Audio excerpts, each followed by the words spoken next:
c'est magnifique. L'Euro 2024 est magnifique. Là, le peu de matchs qu'on a vu, on est que sur des masterclass et j'espère que ça va continuer comme ça toute la compétition. Là, l'Espagne vient de s'imposer 3-0 contre la Croatie. Espagne 8e au rang mondial, la Croatie 10e. Pour moi, c'est une grosse performance de la part de l'Espagne. Je vais vous poser une question dès maintenant. Pour vous, c'est laquelle équipe entre l'Espagne et l'Allemagne qui a fait la plus grosse perf? Moi, sincèrement, je mettrais l'Espagne devant. Peut-être que c'était moins impressionnant. Avant le but de Morata, c'était un match assez terne, assez, on va dire les termes, en soi, c'était un match assez ennuyant. Mais après le but, ça s'est un petit peu décanté et ils mettent 3-0 mi-temps à la Croatie, de finaliste de la Coupe du Monde 2018. Je crois quart de finaliste face au Brésil ou demi-finaliste lors de la dernière Coupe du Monde, j'ai oublié sincèrement. Et bon, à l'Euro, c'est jamais très flamboyant pour eux, mais ça reste quand même une très grosse équipe. Il fallait aller les chercher. Maintenant, pour moi, l'Espagne est pour l'instant l'équipe qui est rentrée le mieux. Maintenant, j'attends de voir le niveau de l'Italie parce que pour l'instant, on a deux gros. En soi, l'Italie, on peut les compter comme des gros, même si ils ont gagné le dernier Euro, même si la Coupe du Monde, on connaît tout ça. Pour moi, l'Italie, ça compte comme des gros. Ils vont jouer à 21h. J'attends de voir parce que pour l'instant, l'Allemagne, ils sont bien rentrés. L'Espagne sont bien rentrés. À voir l'Italie maintenant. Maintenant, demain, pareil, il y a les Pays-Bas à voir de quelle manière ils vont rentrer. Pareil pour l'Angleterre. Et la France, nous, normalement, c'est lundi, si je dis pas de bêtises, le 17 juin, je crois que c'est lundi. Sinon, la prestation des Croates, pour moi, je vais pas dire qu'ils ont pas fait leur match parce que ça serait je vais pas dire qu'ils étaient pas au niveau parce que ça serait mentir et ça serait pas mentir, mais ça serait un petit peu dénigrer la performance espagnole. Mais sincèrement, j'ai pas vu une équipe croate qui jouait un match d'Euro aujourd'hui. J'avais presque l'impression que des fois c'était limite un match amical pour eux parce qu'il y avait pas vraiment de prise de risque. Il y avait pas, de temps en temps il y avait 2-3 passes vers l'avant, mais bon, ceux qui ont vu sur Beansport, Da Fonseca, il a vraiment bien parlé sur ce point là. C'est que la Croatie ont passé leur match à faire des passes en arrière. T'as un joueur qui va prendre la balle, course, balle au pied, il va monter de 5-10 mètres ou un peu plus, et après il va faire quoi? Il va se retourner, passe en arrière. Du coup t'as rien fait. Et l'Espagne, ça les dérangeait pas. L'Espagne, c'est une équipe qui joue au ballon, c'est une équipe qui aime avoir le ballon, et c'est une équipe qu'on a laissé avoir le ballon. Il n'y a jamais eu de gros pressing à l'image de l'Allemagne, ce qu'on a pu voir hier, un pressing à la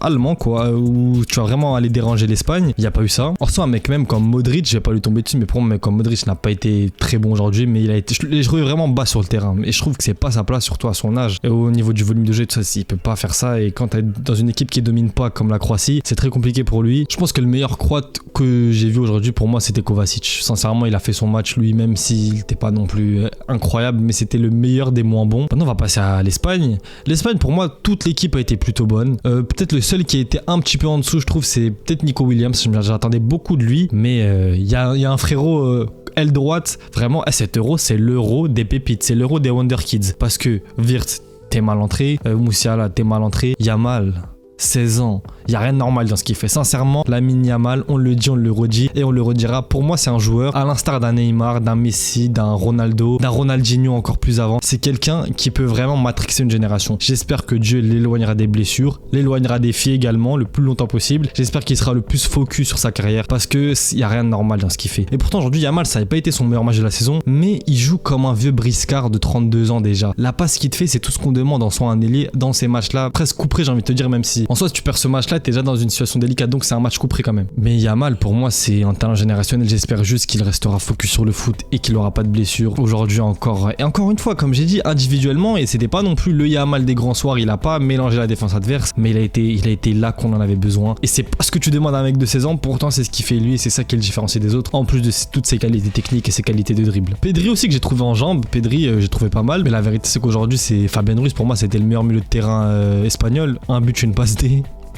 Mais je suis supporter parisien. Mais Fabian, joue comme ça avec Paris. Je sais pas, à chaque fois que je le vois avec l'Espagne, il est tout le temps très bon. Avec Paris, cette saison en Ligue 1, j'ai toujours dit qu'il avait le niveau. Mais en Ligue des Champions, les mecs, non, faut regarder les matchs. Contre Dortmund, je l'ai encore en travers de la gorge. Aujourd'hui, le but qu'il te met, c'est un but à la Messi, clairement. Petit crochet derrière le pied droit, derrière le pied d'appui. Il revient, crochet pied droit. Après, il revient, frappe du gauche.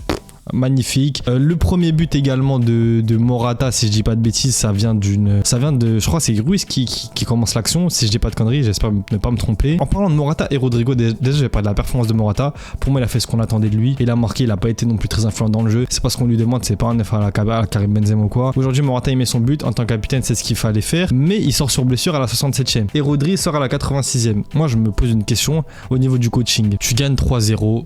Tu vois que la Croatie, ils sont pas dans le match, ils sont pas dangereux. Pourquoi laisser encore des cadres comme ça? Quand tu fais sortir un Pedri à la 60e, pourquoi pas faire sortir Morata? Parce qu'en soi, il y a 3 buts d'avance. Au pire des cas, tu fais une deuxième mi-temps où tu joues un peu plus bas, où tu fais plus tourner la balle. Parce que faut que la Croatie t'en mette 4 pour qu'il. C'est pas impossible, c'est le football. Mais pour moi, ça restait quand même un peu bête d'avoir gardé ces joueurs-là. Surtout un mec comme Rodri. On sait que l'importance qu'il peut avoir à City, on sait l'importance qu'il peut avoir dans cette équipe espagnole. Pour moi, un mec comme Rodri, c'était vraiment idiot de le laisser jusqu'à la 86e. Enfin, idiot. Je dis pas que le coach idiot, je parle du fait de le laisser en fait sur le terrain. Maintenant, à voir si ça aura des répercussions sur la compétition ou pas.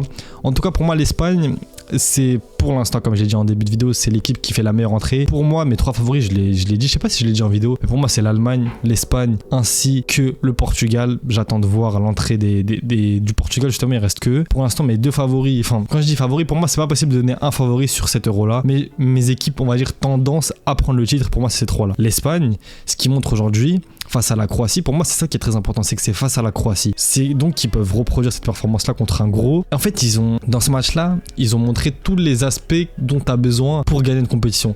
C'est-à-dire savoir gérer le match quand il faut, ils l'ont fait. Savoir ne pas se précipiter quand il faut pas se précipiter, ils l'ont fait. Savoir piquer quand il faut piquer, ils l'ont fait. Et en fait, c'est quasiment, ça a l'air simple dit comme ça, mais il faut le faire. En ça, pour gagner une compétition, faut que tu sois bon dans tes temps faibles et très bon dans tes temps forts, et c'est clairement ce que l'Espagne ont fait aujourd'hui. Pour moi, la différence de l'Allemagne, vous pouvez voir le débrief d'hier où j'ai parlé un petit peu, même si l'Allemagne a fait un très gros match, j'ai dit que pour moi il y avait certaines choses qui allaient pas, et vous pouvez aller le voir, il est sur la chaîne, mais l'Espagne, ils entrent de la meilleure des manières dans une compétition comme un euro, et pour moi c'est un prétendant très très sérieux. Et tu vois que même leur jeunesse, même si encore une fois Nico Williams n'est pas au top, mais un mec comme Yamal, pour moi c'est pas un jeune. Je vais pas reparler de lui parce que je peux parler pendant 1 heure de Lamine Yamal. Pour moi, c'est un peu un. Et je vous promets, c'est pas parce que je suis algérien, c'est pas parce que truc, mais pour moi, il a un côté Mahrez, il me fait kiffer. J'ai l'impression de revoir Mahrez, mais Mahrez limite en fin de carrière, alors que le mec, il a 16 ans. En tout cas, voilà, je pense que j'ai dit ce que j'avais à dire sur ce match-là. Assez déçu de la Croatie, très heureux pour l'Allemagne, très content de la production qu'ils ont faite, mais à voir maintenant si. Parce que,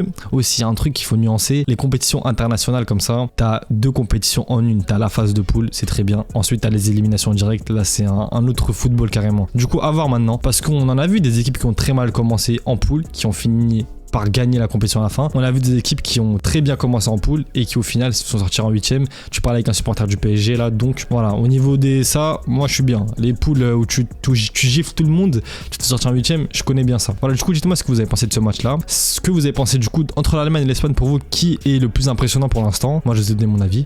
On s'attrape, je pense, déjà peut-être demain pour Serbie-Angleterre, parce que Pologne-Pays-Bas 15h, flemme un petit peu, je pense que je vais le voir, mais j'ai pas envie de le débriefer à 15h. Et voilà, on s'attrape dès demain, à plus les mecs. Et branchez-vous sur Insta, TikTok, tout en description. Tout est dans ma bannière YouTube, tout est partout. Branchez-vous parce que ça arrive pour de vrai et je parle pas dans le vent.